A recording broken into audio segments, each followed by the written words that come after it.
Hello दोस्तों, कैसे हैं आप सब। आज की हमारी कहानी है नालायक बेटा। बेटा, अगर हो सके तो तुम्हारी सैलरी आते ही इस बार सबसे पहले मेरा चश्मा बनवा देना या फिर नया ही दिलवा देना। बड़ी तकलीफ होती है बेटा चश्मे के बगैर, रमेश जी ने अपने बेटे अजय से कहा। अजय गुस्से से बोला, आपका ना मुझे समझ नहीं आता है पापा। हर बार सैलरी आई नहीं उससे पहले आपकी फरमाइश आ जाती है। एटीएम दिखता हूँ क्या आपको? बस कह दिया और पैसे आ गए। रमेश जी बोले, यह कैसी बात कर रहा है? मैं पिछले 3 महीने से तुझे चश्मे के लिए बोल रहा हूँ, पर तू मुझे हर बार यह कहकर टाल देता है कि इस महीने खर्चा ज्यादा हो गया है, अगले महीने करवा दूंगा। पर चश्मे के बिना मेरा एक कदम भी कितना भारी पड़ रहा है मैं ही जानता हूँ। डरता हूँ कहीं गिर गया या कुछ हो गया। इससे पहले रमेश जी अपनी बात खत्म कर पाते, अजय कहता है, क्या होगा पापा? अरे उम्र तो हो ही गई है ना। अब हर किसी के जीवन की एक सीमा रेखा होती है। कोई अमृत पीकर तो बैठे नहीं हैं आप। जो सब होना है वह होकर ही रहेगा। फिर आपने चश्मा पहना है या नहीं इससे कुछ बदलने वाला नहीं है। यह कहकर अजय वहां से चला गया, पर रमेश जी के दिल को बड़ी ठेस लगी। अपने इकलौते बेटे के मुंह से ऐसी बातें सुनकर उन्हें बड़ा दर्द हुआ और उन्होंने अपने मन में ठाना कि अब वह आगे से कभी चश्मा या किसी चीज के लिए अजय से कुछ नहीं कहेंगे। समय बीतता गया, पर अजय ने कभी असोज रमेश जी का चश्मा बनवा कर नहीं दिया। अजय की पत्नी जानवी भी काम करती थी। वह ज्यादा तो नहीं, पर रमेश जी की कभी कभार परवाह कर ही लेती थी। अजय और जानवी की एक 3 साल की बेटी थी रुचि, जिसकी देखभाल के लिए एक आया भी थी, पर रमेश जी ही ज्यादातर उसकी निगरानी करते थे।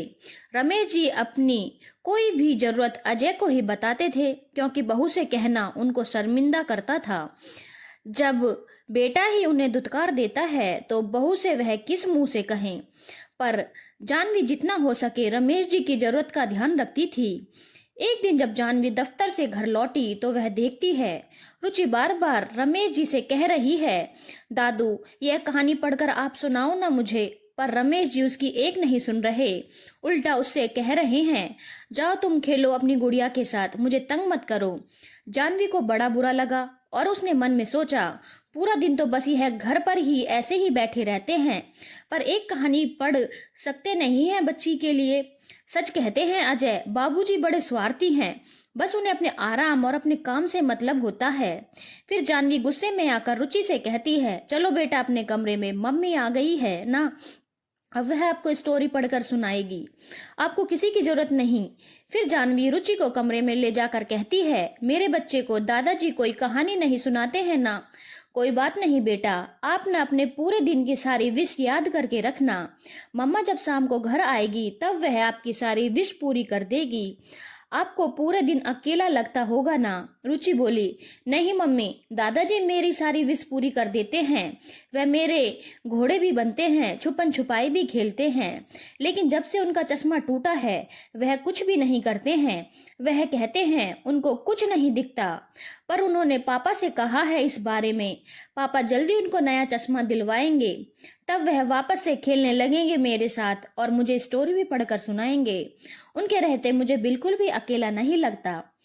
जानवी इस बात की सच्चाई जानने के लिए अजय के से उस रात पूछती है, अजय क्या पापा ने आपको चश्मा लाने के लिए कहा था?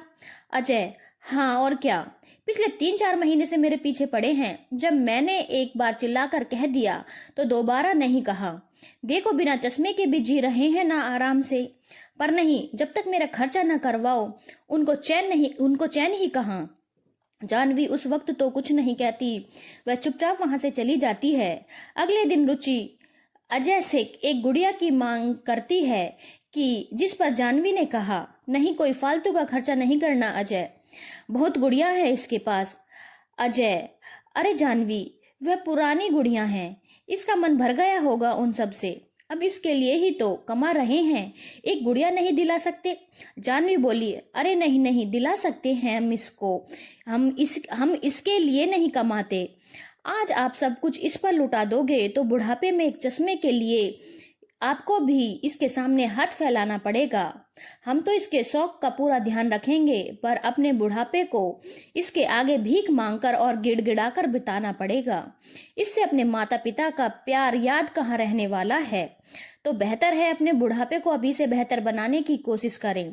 जाह्नवी की इन बातों से अजय को समझ आ रहा था कि वह किस तरफ इशारा कर रही है, इसलिए वह चुपचाप नजरें नीचे करके कुछ सोचने लगा। तभी जाह्नवी आकर उससे कहती है, पता है, हम सभी के जीवन की सीमा रेखा है जो कि एक दिन खत्म हो जानी है और सभी रास्तों से होकर वहां तक पहुंचना है। आज जहां पापा जी हैं, कल वहां आप और मैं होंगे। हम अपने बच्चों को जो संस्कार देने की कोशिश कर ले, पर वो जो देखकर सीखेंगे वह उनके जहन में ऐसे छपेगा कि वह कभी नहीं निकलेगा। हमने खुद अपने माता पिता की बुढ़ापे में इज्जत नहीं की, पर अपनी औलाद से चाहेंगे कि वह अपने बूढ़े माता पिता की देखभाल करे, जो कि असंभव है। माता पिता अपनी हर सुख सुविधाओं को त्याग कर अपने बच्चों की ख्वाहिशों को पूरी करते हैं, पर वही बच्चे उनके बुढ़ापे में उनकी जरूरत तक पूरी नहीं कर सकते।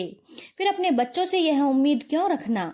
अजय को अपने किए पर बड़ा पछतावा हो रहा था और वह सबसे पहले जाकर रमेश जी का चश्मा लेकर आता है और अपने पापा से माफी मांगते हुए आगे से ऐसा न करने की भी कसम खाता है।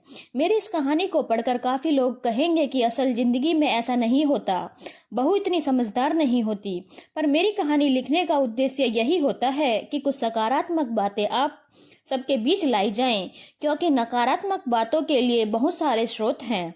आपका क्या कहना है इस बारे में जरूर बताइएगा, और कहानी अच्छी लगी हो तो चैनल को लाइक, शेयर और सब्सक्राइब करना ना भूलें।